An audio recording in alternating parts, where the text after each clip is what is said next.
एक तरफ वो लोग हैं जिनके पास रहने के लिए जगह नहीं है, दूसरी पार वो तरह लोग हैं जिनको अपना चोरी किया हुआ माल रखने के लिए जगह नहीं है। इतना कैश, कैश ही कैश, जहां देखो वहां कैश। 2000 के गुलाबी नोट की गड्डियों वाला कैश, 500 की गड्डियों वाला कैश। इस कैश को देखकर किसी की भी नीयत डोल जाए। पैसा चीज ही ऐसी है। लेकिन ये पैसा मेहनत की कमाई का नहीं, करप्शन की कमाई का है।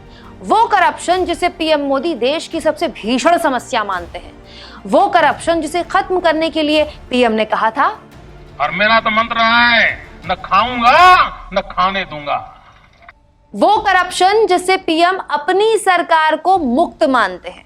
आज ये 2000 और 500 की गड्डियां पीएम मोदी के करप्शन के इन वादों को जैसे मुंह चढ़ा रही हैं। दोस्तों, मेरा नाम है कुमकुम बिनवाल। सीबीआई ने जल शक्ति मंत्रालय के तहत आने वाले वाटर एंड पावर कंसल्टेंसी के पूर्व सीएमडी, ध्यान रखिएगा, पूर्व सीएमडी राजेंद्र कुमार गुप्ता के ठिकानों पर छापे के दौरान ये 20 करोड़ रुपए कैश बरामद किए हैं। जाहिर है पूर्व बाबू के घर से जो कैश मिला है, मेहनत का तो कतई नहीं लग रहा।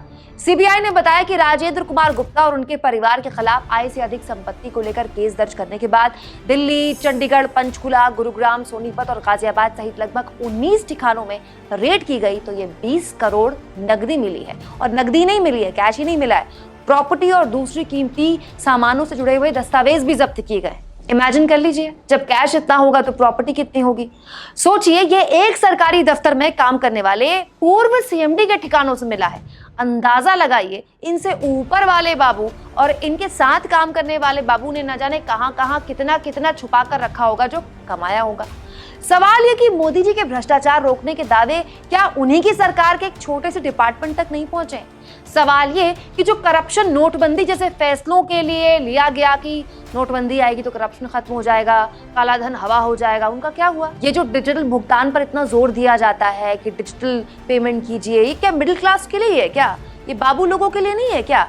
और बैंकों से नगद निकालने पर जो इतनी पाबंदी है कि इतना निकाल सकते हैं, इसके बाद आपको लिखित में देना होगा, फलाना दिखाना होगा, ये सारे नियम बेचारे मिडिल क्लास के लिए होते हैं क्या? क्योंकि सरकारी दफ्तरों में पूर्व बाबुओं के घर में गुलाबी नोटों का जखीरा तो यही बता रहा है कि करप्शन रोकने के सारे उपायों का तोड़ इन सरकारी अधिकारियों के बाएं हाथ का खेल है। जरा 1% सोच लीजिए, इससे आधा कैश भी किसी विपक्षी के घर में मिला होता तो बीजेपी के प्रवक्ता इस वक्त लाइव प्रेस कॉन्फ्रेंस कर रहे होते जो चैनलों में चल रही होती, और इन नोटों का क्लोज और लॉन्ग शॉट पीछे से गाने एडिट करके, गाने लगाकर टीवी पर दिखलाए जाते। दोस्तों, इतनी इंपॉर्टेंट खबर बड़े चैनलों में क्यों गायब है, क्यों नहीं दिखाई दे रही, आपको बताने की जरूरत नहीं है।